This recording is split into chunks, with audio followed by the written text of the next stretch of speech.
أعوذ بالله من الشيطان الرجيم بسم الله الرحمن الرحيم الحمد لله والشكر لله ولا إله إلا الله الله أكبر ولا حول ولا قوة إلا بالله العلي العظيم دستور مدد يا سيدي مدد يا رجال الله الحمد لله qu'Allah Azza wa Jal nous a permis d'être ensemble pour cette période magnifique de finir le mois de Ramadan. Nous entamons cette nuit la 29e journée du mois de Ramadan et en l'occurrence le dernier vendredi. Et il y a, Inch'Allah, une pratique qui a été recommandée à la fois par les wazifas chez les Naqshbandi, mais également par Sayyidina Cheikh Abdul Qadir Jilani, qui est une sunna pour couvrir, une sunna kafara pour couvrir tout ce que nous avons manqué comme prière. Et elle consiste à 4 rakats, sur laquelle on récite dans chaque raka 15 surat al-Kafirun et 15 surat al-Qadr et 15 surat al-Kawthar. Et dans la troisième, on passe de la deuxième à la troisième sans s'arrêter sans réciter le tahiyat. Et Sayyidina Abu Bakr al-Sadiq disait, elle couvre pour une personne et son ascendance presque 400 années de prières manquées. Et Sayyidina Ali karamallahu wajha rajoutait presque 1000 années. Inch'Allah, qu'Allah nous donne l'opportunité de mettre cette pratique à l'œuvre pour le plaisir d'Allah Azza wa Jal, Inch'Allah, et pour notre salut. Et bienvenue dans ce moment particulier, la fin d'un mois de bénédiction, un mois de khair, un mois de retraite, un mois de patience, un mois d'austérité, un mois de discipline, un mois de sacrifice, mais un mois dont le fruit est important. Le fruit est important seulement si nous savions la valeur de ce jeûne. Et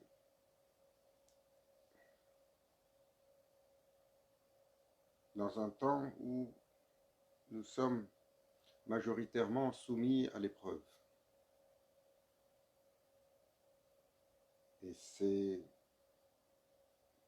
littéralement la description de notre temps, l'épreuve.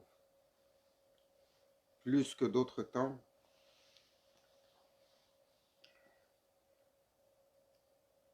l'épreuve, car notre vie est si matérialiste aujourd'hui que les épreuves liées à l'abondance de la matérialité, du matériel, se sont multipliées au point d'affaiblir notre foi, d'affaiblir la foi de la majeure partie de l'humanité, et par un effet d'osmose, donc par un effet d'émanation entre les âmes, la faiblesse de la lumière dans les cœurs autour de nous finit par affaiblir la lumière dans nos cœurs. La faiblesse du iman autour de nous finit par affaiblir le niveau de iman dans notre cœur. Car l'humain est un individu dont le cœur échange avec tout ce qui l'entoure.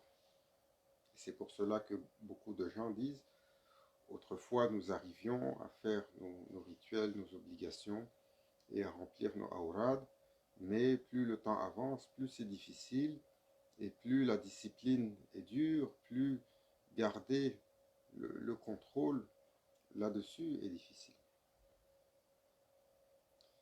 Et cela s'explique par notre condition généralisée, cette condition d'ultra-matérialité, si on peut l'appeler ainsi, et l'évolution des sciences, l'évolution des sociétés, l'évolution des modes de pensée qui se sont détachés des pensées traditionnelles et qui se sont détachés des croyances traditionnelles qui nous ont été léguées par nos parents, par nos grands-parents, par nos ancêtres, pour tous les peuples. Nous voyons cela.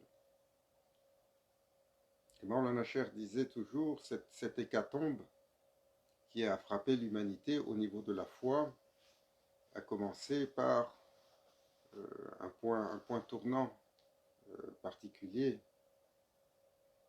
la révolution française, où dans cet esprit de révolution,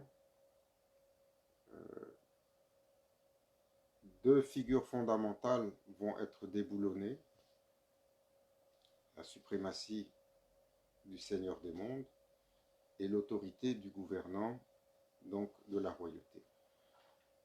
Pourquoi? Suite à l'excès de cette gouvernance, suite à l'usurpation de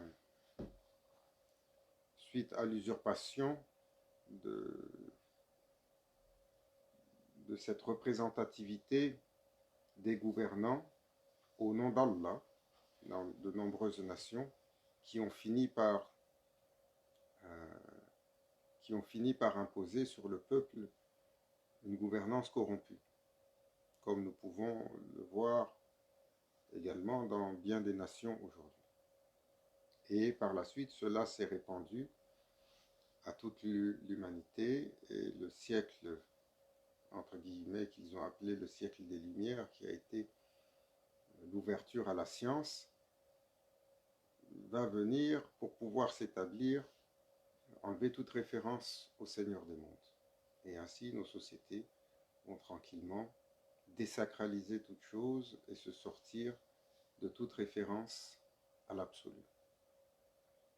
Nos sociétés sont gérées par des constitutions qui n'ont aucune référence sur les livres sacrés. Nos États ont des structures qui sont des structures pensées par les hommes pour l'intérêt des hommes, mais un intérêt qui est teinté de ce que l'homme est. On a un dicton ici au Québec qui dit « Partout où il y a de l'homme, il y a de l'hommerie ». Donc cette hommerie habite tout ce que l'homme touche. Et c'est pour ça que le référent absolu, le référent à Allah Azzawajal est important, le référent au Seigneur des mondes est important, le référent à une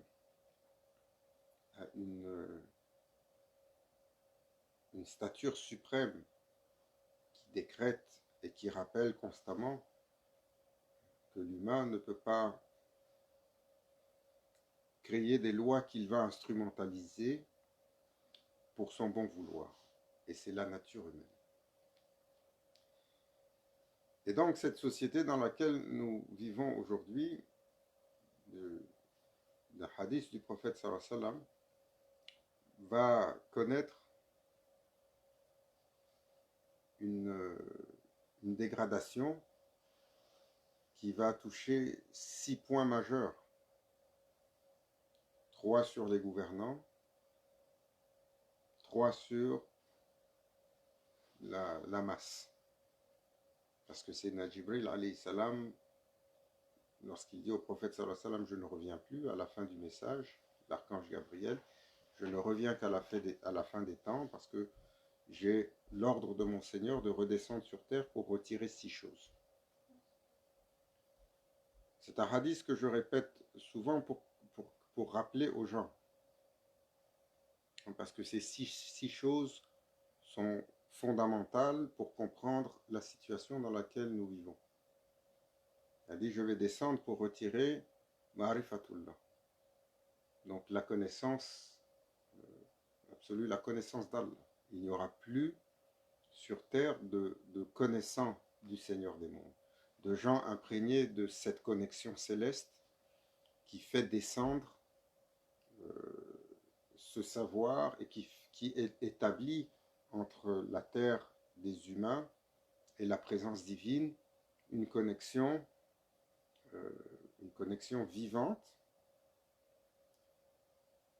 mais surtout manifestée.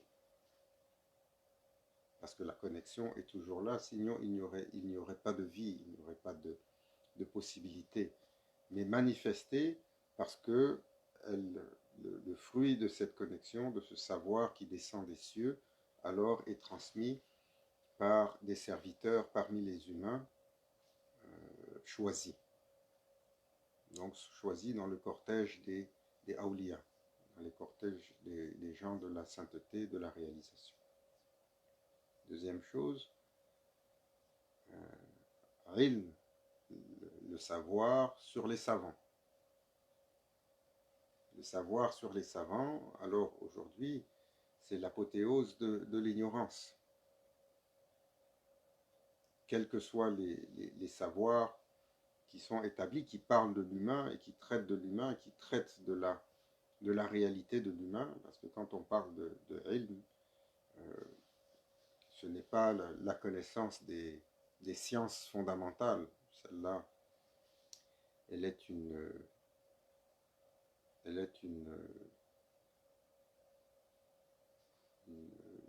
continuation de la connaissance fondamentale. La connaissance fondamentale est celle qui permet aux savants classiques de l'islam d'ouvrir l'esprit des humains et de leur enseigner. Et c'est ce que nous disions hier, et ce que Maulana Cheikh a souvent répété, tellement de savants aujourd'hui enseignent un islam qui n'a pas l'esprit de l'islam. Ils enseignent la lettre, les règles, dans leur compréhension et dans une optique si contraignante qu'elle finit par travestir les gens qui reçoivent l'islam et soit en les comprimant et en leur donnant une compréhension très rigide de cet islam, soit alors en décompressant cette dureté, et cela finit par donner une pensée rigide qui opprime, qui fait peur, qui terrorise, qui contraint avec force et qui est tellement teintée d'injustice.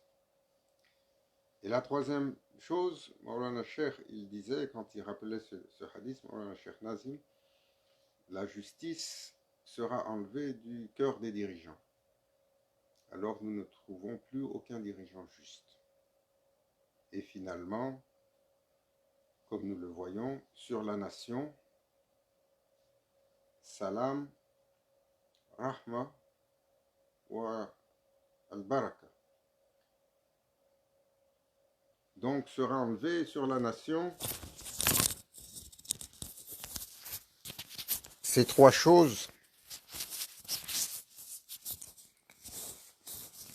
la paix, la miséricorde et la bénédiction. Cette paix qui fait que les humains n'ont plus cette paix entre eux, entre pays, entre nations, entre groupes, entre ethnies, entre voisins, entre membres de la même famille, les familles élargies, les familles restreintes. Il n'y a plus d'harmonie, il n'y a plus de sérénité, il n'y a plus de paix. Et cette turbulence entre à l'intérieur de l'humain qui est complètement dépossédé de cette lumière sereine qu'est salam, la paix. Et rahma, la miséricorde, donc cette douceur de cœur qui est imprégnée d'amour, de compassion et de cette générosité à, à pardonner qui nous fait défaut. Et cette miséricorde, sa manifestation la plus évidente est ce manque de compassion les uns envers les autres. Quand quelqu'un nous approche alors qu'il est en peine, tout de suite, on ne veut pas donner d'oreille attentive, on ne veut pas répondre à notre téléphone, on n'a pas de temps à donner. Quand nous voyons les souffrances qui nous entourent, qu'elles soient à proximité ou qu'elles soient loin, cela est devenu tellement constant et quotidien qu'il n'y a plus de sensibilisation. Et le prophète sallallahu alayhi wa sallam disait, n'est pas l'un d'entre nous celui qui dort le ventre plein et son voisin meurt de faim. Alors nous avons cette compassion, surtout c'est un mois de générosité, et nous partageons beaucoup aujourd'hui. Alhamdoulilah, beaucoup de gens font leur effort. Mais en tant que société, nos systèmes, aujourd'hui, ont peu d'enclin à regarder la misère de beaucoup d'autres peuples. Et c'est le mois de Ramadan, on voit les tables garnies et les images des tables garnies qui circulent. Maulana Cheikh Nazim était toujours dérangé par ces images qui circulaient. Je me souviens, il avait reçu une fois l'image d'un grand banquet offert par des princes pour les gens. Il y avait une surabondance de nourriture avec des plateaux gorgés et ainsi de suite. Et il disait, pourquoi une nécessité d'un tel étalage pour un mois qui est un mois humble et que le serviteur est à mesure de se satisfaire de peu. Mais nos égos sont tellement gonflés par leur désir de manger que nos tables doivent être garnies très souvent de 4, 5, 6, 7, 8, 9, 10 plats différents et nous n'en avons jamais assez. Et la dernière chose, al-baraka, cette bénédiction fondamentale. Et là-dedans, donc, les serviteurs avancent, contraints de tous bords, opprimés, oppressés, et à cause de l'ensemble des facteurs qui nous entourent, il est dur de garder la tête hors de l'eau. Mais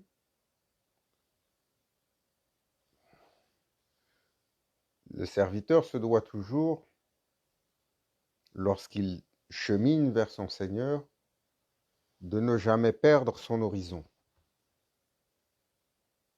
Indépendamment de ce qui m'entoure, de mes implications, des contraintes, le plus important, c'est que j'arrive à bon port et que je ne me détourne jamais de mon Seigneur et que mes efforts soient toujours à propos de lui faire plaisir. Personne ne pourra prétendre avoir été mis à l'épreuve comme ont été les prophètes, comme ont été les messagers.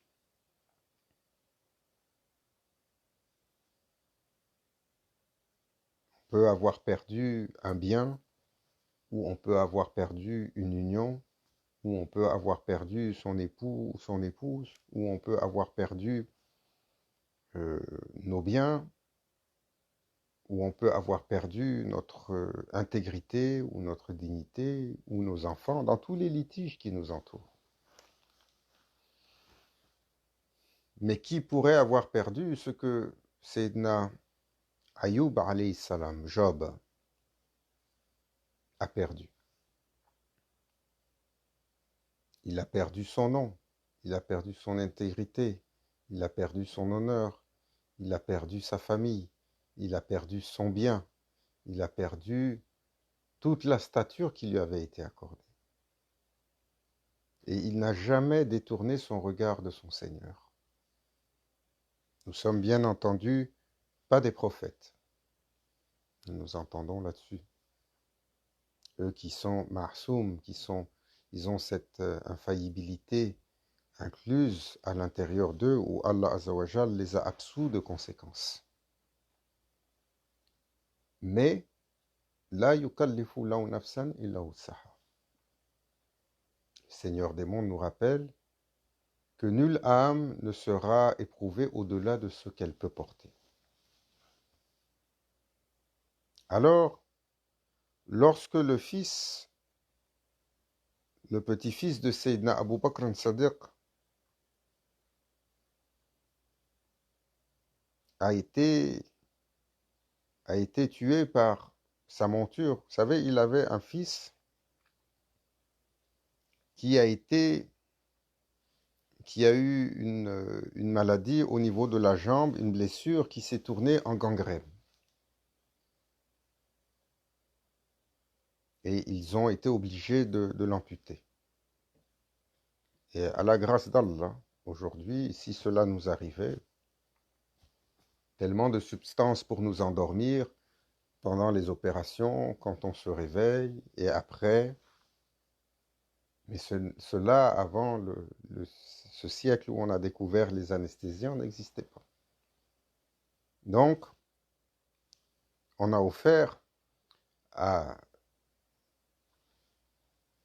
a offert de consommer le kamar pour s'enivrer, au moins pour qu'on puisse le libérer de cette gangrène qui avançait. Il a refusé. Finalement, ils ont amputé le membre et le soir, quand il était en train de se remettre de cette souffrance et de cette douleur, il invoquait son Seigneur. Et on est venu lui annoncer alors, cette journée-là, que son fils avait été tué par la ruade d'un cheval. Un cheval qui, sur un coup de sabot, alors, si violent, parce qu'il se trouvait en arrière, avait tué son fils. Et il a levé ses mains à son Seigneur et il a commencé à faire sa louange. Et il a commencé à dire: « Oh mon Seigneur, comment tu as aimé ton serviteur aujourd'hui. Alhamdulillah, ya Rabbi, shukr, shukranillah. Que de ton amour, tu as éprouvé ton serviteur pour lui montrer ton amour. Tu as éprouvé ton serviteur pour le sauver. Et ô combien ton serviteur est heureux et gratifiant de ce bien. » Comme celui qui avait été jugé sous le temps de Sayyidina Ali, radiallahu anhu. Et il avait été condamné pour vol parce que tout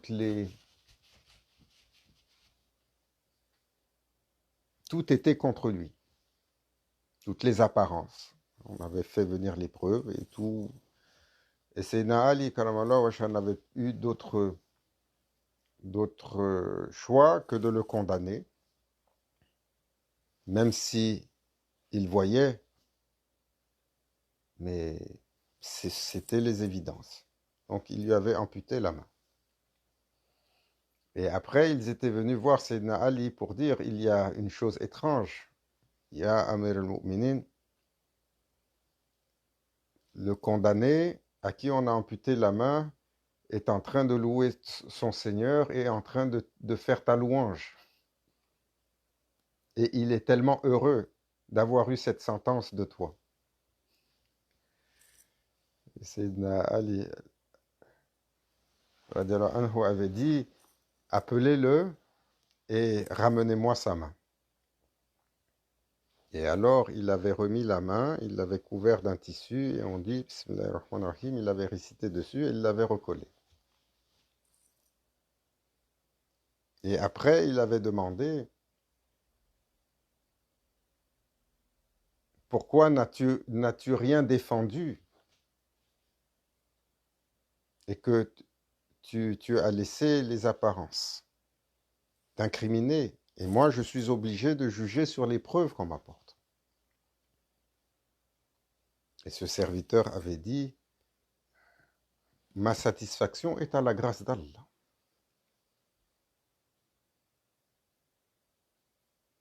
Et donc,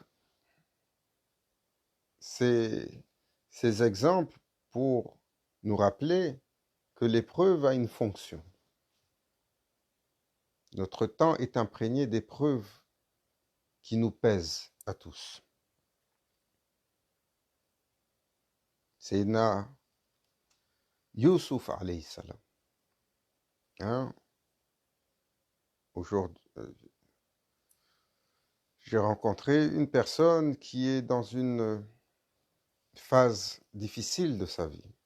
Aujourd'hui, qui est arrivée dans un âge mature, qui risque de perdre sa famille, son épouse, ses enfants, son commerce, sa santé, parce qu'il est diagnostiqué avec quelque chose de difficile et son commerce est restreint par le confinement et cette pandémie qui nous frappe. Et il disait, je suis fini, je suis anéanti. Il ne reste pour moi peut-être que la mort et qu'elle vienne rapidement. Et ce serait pour chacun d'entre nous, si on devait perdre à la fois, comme Sayyidina Ayoub alayhi salam, notre bien, notre famille, notre réputation, notre honneur, notre ci, notre ça, ce serait l'anéantissement pour chacun d'entre nous. Mais Sayyidina Youssouf alayhi salam, quand il a été jeté dans le puits, vous savez, il était un jeune enfant, il avait 10 frères aînés, c'était les enfants de Sayyidina Yaqub, Jacob, que la paix soit sur lui. Et il a été jeté dans ce puits, parce que ses frères, excessivement envieux de lui, alors voulaient chacun avoir l'héritage prophétique. Et quel héritage sublime! Allahu Akbar. Il était Sayyidina Youssouf alayhi salam, fils de Yaqub alayhi salam, fils de Ishaq alayhi salam, fils de Ibrahim alayhi salam, descendant de 4 générations. Il avait 3 ancêtres en ligne qui sont des prophètes et pas de moindre stature. Et alors qu'il était envié par ses frères, ils complotèrent pour l'amener avec les troupeaux dans le désert et le jeter dans un puits profond. Et assis dans ce puits, seul, au milieu du désert, perdu dans l'obscurité, son Seigneur est venu le secourir, après qu'il soit resté seul. Et Sayyidina Jibril alayhi salam lui est apparu pour l'adresser et lui parler. Et lui dire, je suis venu de la part de ton Seigneur qui veille sur toi. Et Sayyidina Yusuf alayhi salam a demandé à son Seigneur, à travers Sayyidina Jibril alayhi salam, pourquoi autant de souffrances? Pourquoi autant de peine? Pourquoi autant de déchirements? Pourquoi j'ai été anéanti par mes frères, pour lesquels j'ai tellement d'attention et d'amour? Pourquoi m'ont-ils jeté dans un puits sombre, obscur, dans lequel je suis seul, aussi loin? Et Sayyidina Jibril alayhi salam lui a répondu, Ya Ismaïl, Ya Yusuf,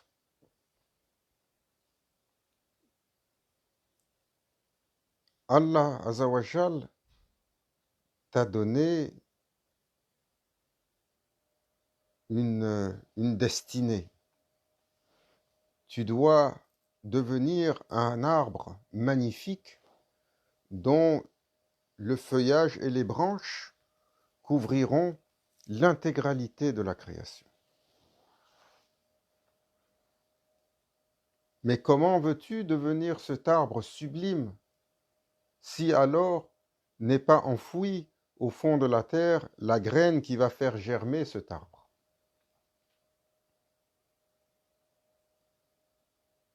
Tu as été mis dans un puits au fond de la terre pour que tu puisses alors germer et pour que tu puisses t'épanouir par le pouvoir de ton Seigneur, grandir et t'illuminer, et sortir en pleine lumière, et alors étendre tes bras qui couvriront l'intégralité de la terre, dont tu seras alors le souverain et le prophète bien-aimé de ton Seigneur. Et ainsi, alors sont les faveurs du Seigneur des mondes, Allah Azawajal, qu'il désire pour chacun de ses serviteurs, seulement si nous savions. Chaque élément, chaque contrainte, chaque difficulté a un fruit comme cet arbre pour Sayyidina Yusuf alayhi salam. Chaque difficulté que nous porterons avec patience, avec endurance, avec sérénité, avec la louange et le remerciement pour les faveurs qui nous ont été accordées, sans jamais perdre l'horizon. Chaque peine que nous porterons, alors nous sortira de cette obscurité profonde dans laquelle nous avons été plongés par ces épreuves et fera grandir notre réalité, fera grandir notre arbre et étendra nos branches au firmament de la spiritualité. Et cela prend pour nous une acceptation de cœur, un taslim, la sagesse de comprendre que notre existence a été écrite par Allah. Les épreuves qui nous touchent ont été écrites par Allah. Chaque instant, il est plus proche de nous que notre veine jugulaire. Et il veut, pour ses serviteurs, ce qu'il y a de mieux, seulement si nous savions. Il nous a créés dans un espace d'amour, dans un élan d'amour, dans un désir de donner de sa générosité. Et nous sommes alors tous, kullu bani Adam, walakat karamna bani Adam, kullu bani Adam, tous les enfants d'Adam. Nous sommes les choyés, les choisis, les privilégiés, les honorés du Seigneur des mondes, qui veut pour cette créature frêle que nous sommes, l'horizon le plus sublime et le plus magnifique. Seulement si nous savions. Ô croyants, ô croyantes, ne nous laissons pas faiblir dans l'horizon que nous regardons, par les épreuves de cette vie, par la difficulté de ces épreuves, par les contraintes, par les choses amères que nous avalons, par les controverses constantes que nous traversons. Ceci est l'épopée qu'a choisi Allah pour ses serviteurs. Coran Karim nous raconte l'histoire de ses prophètes, de ses messagers, de ses peuples, de ses nations, de ses sages, de ses mises à l'épreuve, qui dans la patience, dans l'endurance, dans la résilience, dans la soumission, ont porté, pour que nous puissions prendre alors sagesse dessus. Quelle que soit notre épreuve, nous sommes tous éprouvés,